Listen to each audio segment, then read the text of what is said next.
Miss Ma, for introducing me. Thank you everyone for coming. Thank you for being a gift for this event. I would like to thank you also. We are very privileged that we have with us the best among the best. We have our father of visual poetry, no other than Dr. Pentasi, aka Doc Penpen. He is the pride of the Philippines, not only the Philippines but global.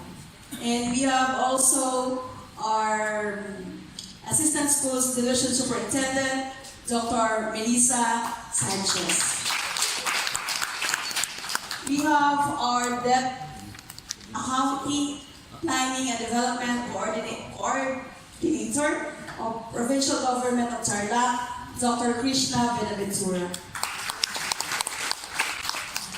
One of my mentors, and I'm very proud to be mentored by him, former Director 4 of DOH, now the consultant of Tarlac Provincial Hospital, Dr. Ricardo Ramos.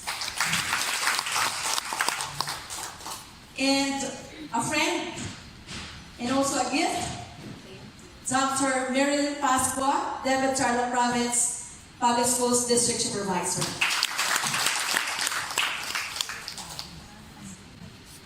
And also a gift for me in my journey through research, in my continuing journey in research. He gave me an opportunity to share my little knowledge in research by being an external panel in thesis and dissertation committee of Tarlac State University, Dr. DV or ERWIN T. CAOLENG.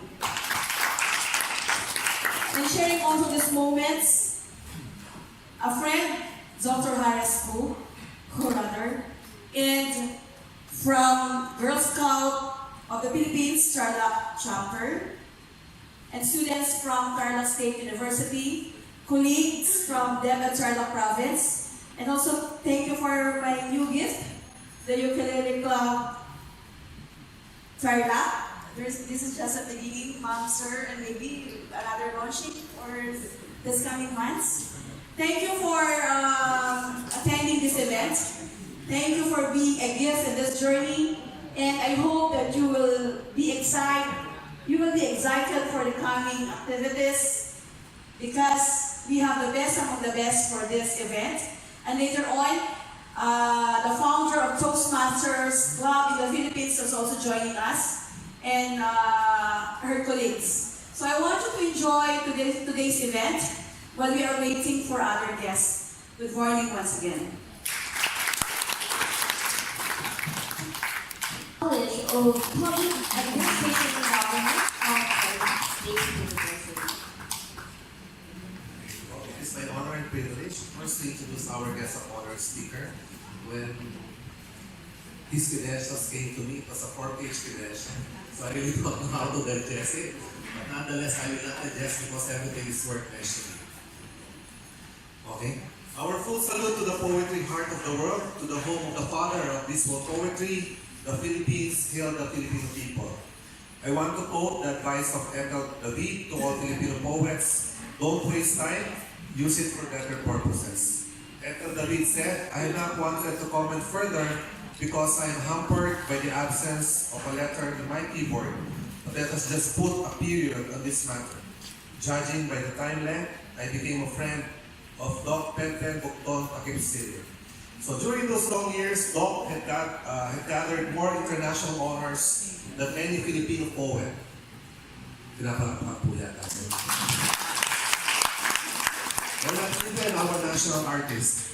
While other known Filipino poets like Mr. Herbacio has remained Mr. Herbacio, they may be successful in their own rights, but they have become a Lope K. Santos, an Edgardo M. Reyes, a Rogelio Sica, a Domingo Landicho, and other pillars of Tagalog poetry and literature. The answer is pretty obvious. The judgment of literary history is already heavily weighted in favor of Doc Penpen Bugtong Takipsilim. To be bothered by or even to take notice of what is a mere remark is to waste the time which could be put to better use. What are those legacies that make the Philippines in the center map of the world history of arts and literature? It is our deep honor successfully Doc Penpen's literary legacies have been sealed across the globe. His Pentasi poetry books have been displayed in the World Museum, world universities, and national libraries in the following countries, to include Irving K. Barber Library in the British Columbia, Canada, Otusa TV Building in Los Angeles, the National Library of the Philippines, the University of Sabancı in Turkey, the University of Bari in Italy, the National Library of India, the University of Ghana in Africa, and the National Library of China. Pentasi poetry has gained worldwide recognition among international poets. We, the Filipino poets and artists, are so deeply inspired. The Department of Education should now take notice of these great contributions to literature and modern arts. Now it is high time that this work of arts be given utmost attention by other branches of our government, particularly the Department of Education. It is important to take notice that Pentasi poetry deserves more than recognition and awards from our government, not only for reasons that brings honor and pride, but most importantly, Doc Penpen has indeed changed the history of our country. Why? Because he has truly inspired each and every Filipino for this gigantic accomplishment in placing the Philippines at the center of the roadmap of modern literature and visual arts. Doc Penpen was so widely respected locally and internationally by his co-poets and visual artists.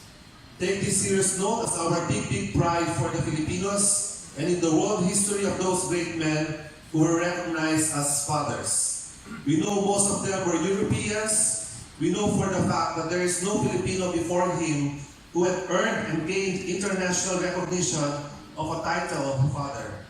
Now, this is the reason why Doc Penpen has indeed inspired and changed the trend of history for the new breed of Filipinos. The father of philosophy is a Greek. The father of medicine is also a Greek. The father of genetics is a German. The father of mathematics is also a Greek. The father of psychoanalysis is an Austrian. And mind you, but the father of visual poetry is a Filipino, no other than Doc Penpen.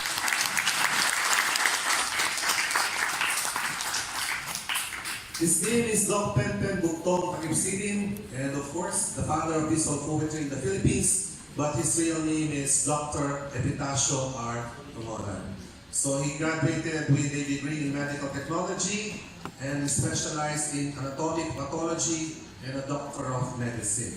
Among his achievements includes, as confirmed by the Philippines as the father of Philippine visual poetry, and the father of visual poetry given by British Columbia in Canada, a visionary poet also given by in Canada, and a judge and confirmed as the father of visual poetry by the National Library of the Philippines.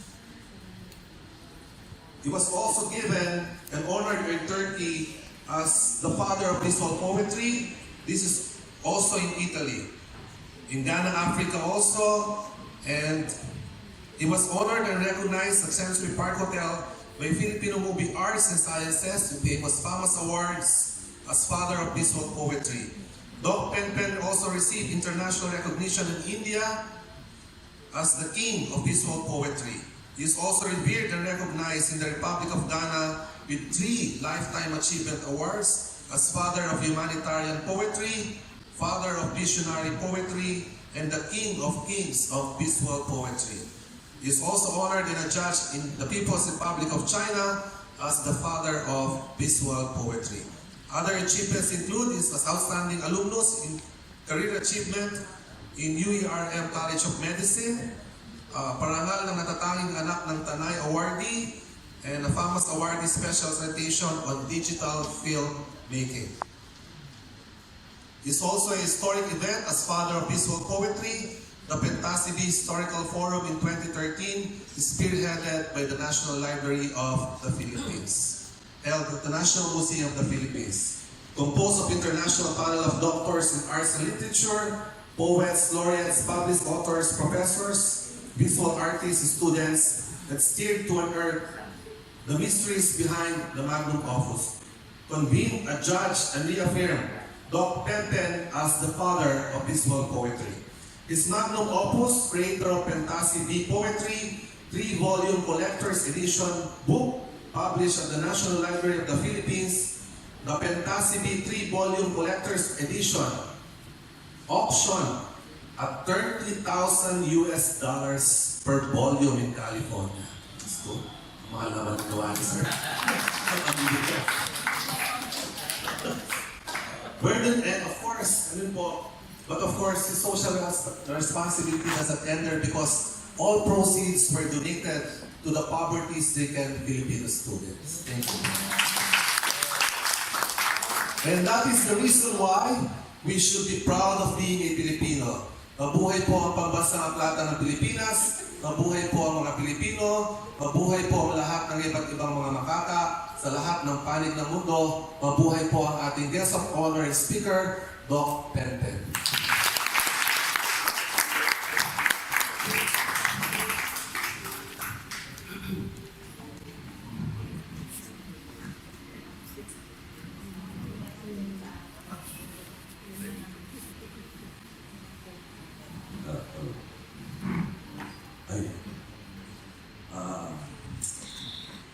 Una sa lahat, papasalamat po ako. Binigyan po ito ng pagkakataon na maging anak ng Tarlac.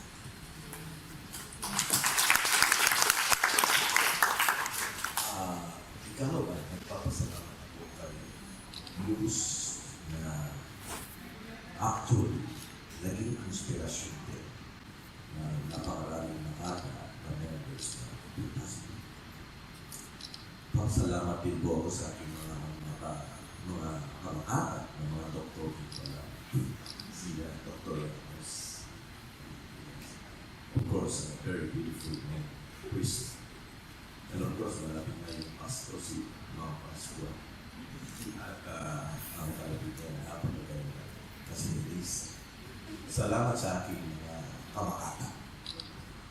Hindi ko po kakapaan ng aking sasabihin sa ang lengguwahe ng poetika ay napakabisa.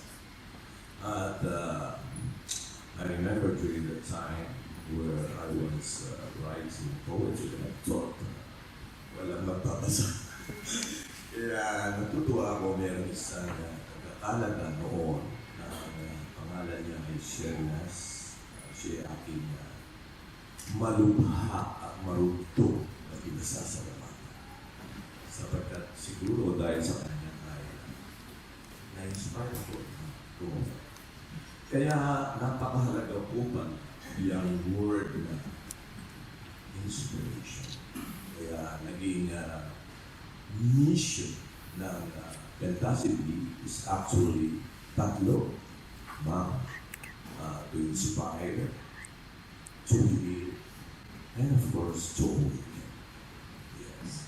At naging vision ng Pentasi dahil sa malalim ng pag-aaral na na-under siya ng banner ng no colors, no races, no colors, all races, all lives, at I think yun ang kumakatawan kung bakit nagpapasalamat kami.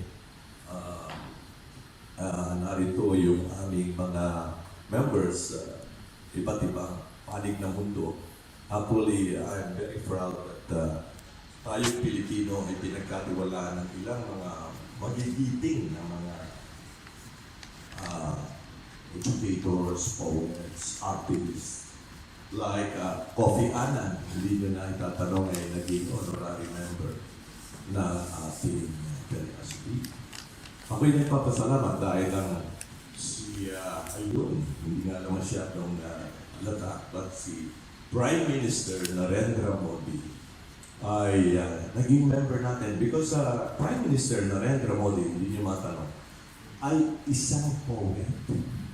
Kaya nang po tayo imbitahan sa India, ako'y nagpapasalamat na ang isang Pilipino ay inimbitahan sa opisina pa mismo ng isang Prime Minister na si Narendra Modi. Actually, bago pumunta sa Pilipinas ay nag-chat pa sa akin. Ang sabi, bibisitahin ko ang inyong #1 presidente, si Presidente Kagalang-Galang Duterte. So, ako pinagpapasalamat at tayong Pilipino ay binigyan ng mga ganong pagkakataon. Napakagulo ng mundo. Nagkakagulo.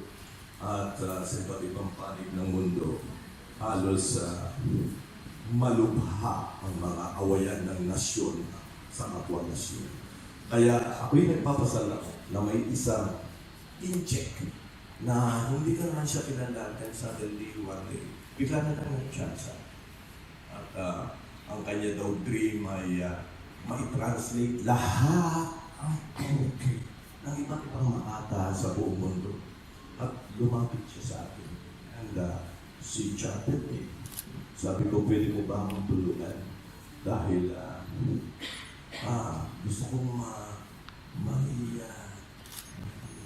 translate ang lahat ng mga ang ibang poet sa buong mundo. At ako'y natutuwan dahil ang iyong organization ay nariyan ng mga like the Prime Minister of Africa, who is a poet, ng Ghana, the ex-senator or retired senator, Belgium, nandiyan. At marami pang mga world poet laureates na naniniwala doon sa iyong organization.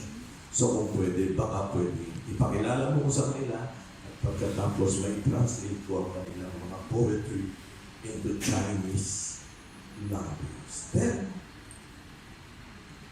the rest is actually a beautiful history and story that I was invited to China, and the Filipino was given respect, and we have conquered their hearts, that we have been recognized, the Filipino, as the father of visual poetry. So I think ang galing, talento ng mga Pilipino ay hindi na mapapasurbalian sa larangan ng musika, sa larangan ng pagsayaw, sa larangan ng visual art, at sa larangan ng poetika. Kaya ako'y narito para pasalamatan na ipagpatuloy natin ang ating mga malalim na mga nakikitang adhika, magagandang adhika para sa ating kapwa, para sa ating bansa, para sa ating kapwa Pilipino, at para sa katauhan. So, hindi ko na po hakabaan.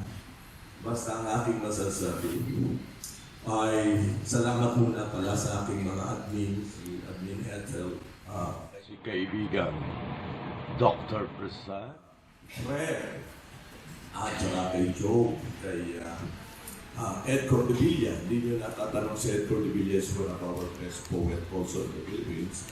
Meron siyang ginawa na 10,000 lines, a very big book, epic book. And of course, salamat kay, kay Sophie Chen and Dasang Chen, Lily Oko, and Wahid sa Africa.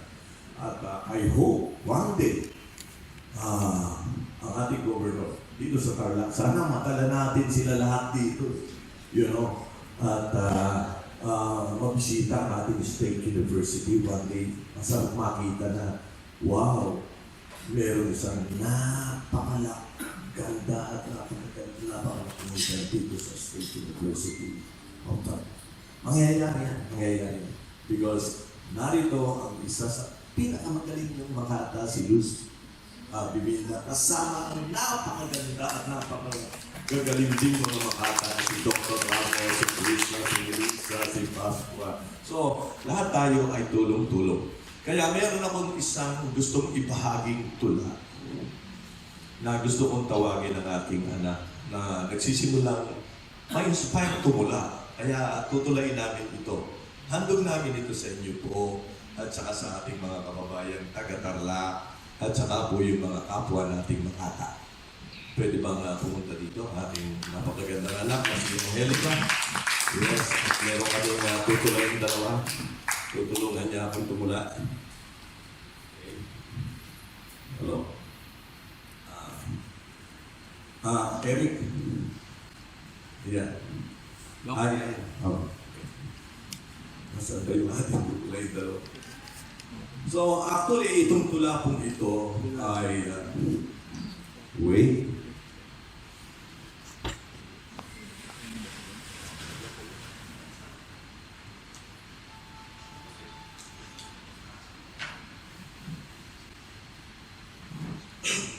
So, ito pong tulang ito, actually, nagkaroon kami ng araw na tatanda ko, 2013, na nagkaroon kami ng balagtasa, Facebook. Oo. At itong tulang ito ay nagawa ko noong 2013.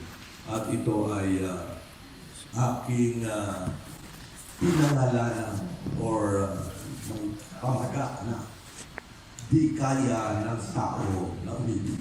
Pero ito po ay sa balagtasan. So, I was on the negative side. Yung ating kalaban nandun naman sa positive side. So, ang ating pong title ay di kaya ng tao na umibig.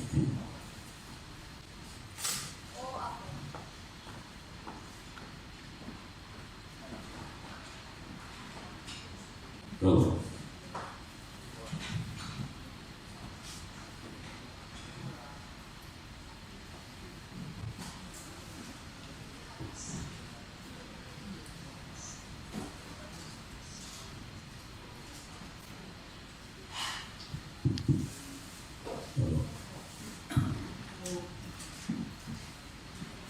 Okay. So, di kaya ng tao na umibig.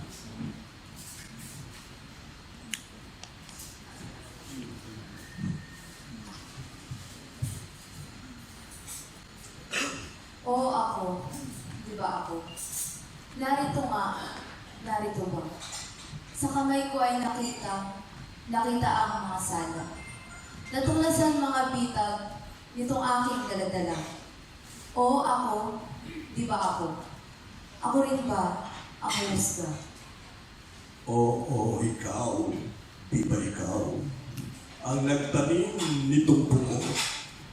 Dahil nga ba sa iyong hangat na madurog itong tako? Oo, ikaw. Di ba ikaw? Mga uwak naging bakod dahil nga sa iyong hangat. Ipis uod naging tako. Oo, ikaw. Di ba ikaw? Ang lumikha sa hukuman upang itong iyong kamay maiposas, mahugasan. Anak mong nasa lansangan mula sa irong mo bang mahal. Oo, ikaw. Di ba ikaw? Ang nagtaboy sa putikan. Oo, ako. Di ba ako? Mga batang walang muwang, 11, 12, naroon sa Pangulukan. Mula sa tawag ng laman, inilihim na aliwan. Oo, ako. Di ba ako? Ang pumaslang sa isipan. Oo, ikaw. Di ba ikaw? Katalinuhan mo ay sagad. Inabot na itong buwan. Iyong paay na itapak. Ngunit bakit hanggang ngayon ang irog mo'y umiiyak? Oo, ikaw. Di ba ikaw? Inabandon mo mga anak. Oo, ako, di ba ako? Pandama ko ay kay taas. Pinuksa ko mga hayop, tao, puno ay winasan. Para lamang sa sariling saking galit kong hinangaan. Oo, ako! Di ba ako? Walang iba na dahilan. Oo, ikaw! Di ba ikaw? Ikaw! Ang gusto mo'y katanyagan, kapangyarihan sa tao, sa bayan at kalupaan. Tinago mo kapuktutan nitong iyong kagahaman. Oo, ikaw! Di ba ikaw? Ang nagpahirap sa lipunan. Oo, ako. Di ba ako? Sa digmaan punot dulo. 1945, gusto ko lang malaman mo itong aking naimbento. Hindi mo ba natandaan? 70 milyon na lipol ko. Oo ako. Di ba ako? Di ba iyan ang totoo? Oo ikaw. Di ba ikaw? Ikaw ba ang ginusto mo? Ginusto mong makayuko, mahukog sa iyong gusto. Sa sariling pamantayang nalimbag mong mga libro. Oo ikaw. Di ba ikaw? Ginusto mong mapaamo. Oo, ako. Di ba ako? Bakit kailangan ko? Himala! Sa sariling lakas ko pa kaya umibig ng dakila. Sabihin ko ang totoo, bakit ko pa kailangan pa o ako? Di ba ako? Ang hamon ko'y kaya ko ba? Oo, ikaw. Di ba ikaw? Ang hangad mo ay di matanto. Ang gusto mo na maakin, ikaw ba tunay na misteryo? Dahil ba sa iyong hangad, ikaw ay aking papasuko? Oo, ikaw. Di ba ikaw? Di ba iyan ang gusto mo? Oh, ako! Di ba ako ay nangkin ko, universo? Bakit hindi ka natuto sa nakitang malabo? Na bilang pa, huli lang sa kamay ko'y nagdurugo. Oh, ako. Di ba ako? Ako rin ba? Ang mister. Oo, ikaw. Di ba ako? Ikaw. Ako ba ang tunay na sadyang sakdal sa hilera ng mga hayop? Ikaw. Ako rin ba sakdal taas? Ikaw. Ako rin ba sakdal bagsik? Walang awang pumapatay? Oo, ikaw. Di ba ako? Ikaw. Ako rin ba ang bubuhay? Upang dito'y natuklasan Ikaw. ako. Magmahal.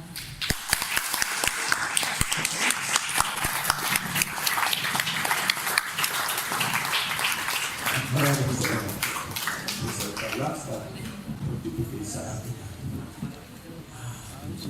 Maging inyong anak. Salamat.